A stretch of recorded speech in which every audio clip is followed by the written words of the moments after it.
Creating a document with bleeds in Adobe Illustrator. Let me preface this by saying if your current document or artwork doesn't already have bleeds, it's going to be easier to just create a new document and copy and paste your artwork from the original file. So here I'm going to create a new document with the parameters needed for my design. So I have my size set to 5 by 7 inches, and then I'm just going to add a 0.125 inch bleed here and click Create. So as you can see, it's going to pull up the new document, and I have my white artboard, and then the red line on the outside of the artboard is where you're going to need your artwork to bleed out to. So I already have my artwork copied, so I'm just going to paste it here. And now I'm going to line it up with that outer red line, which is your bleed line.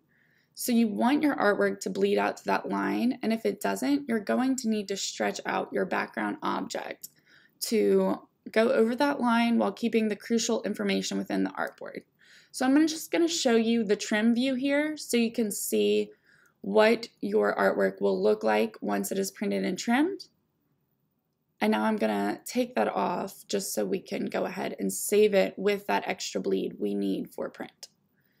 So once you take it off, you can see the extra space there that we're going to print and trim. And now I'm just going to export this as a high quality PDF. To do this, just click Save As.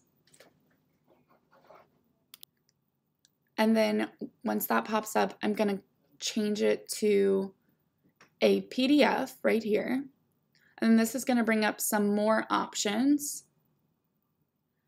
And you're going to want to click on the marks and bleed sections. Now you want to make sure that the Use Document Bleed Settings is selected, this box right here. So that is going to add the 0.125 inch trim and bleed that we need to print your document correctly.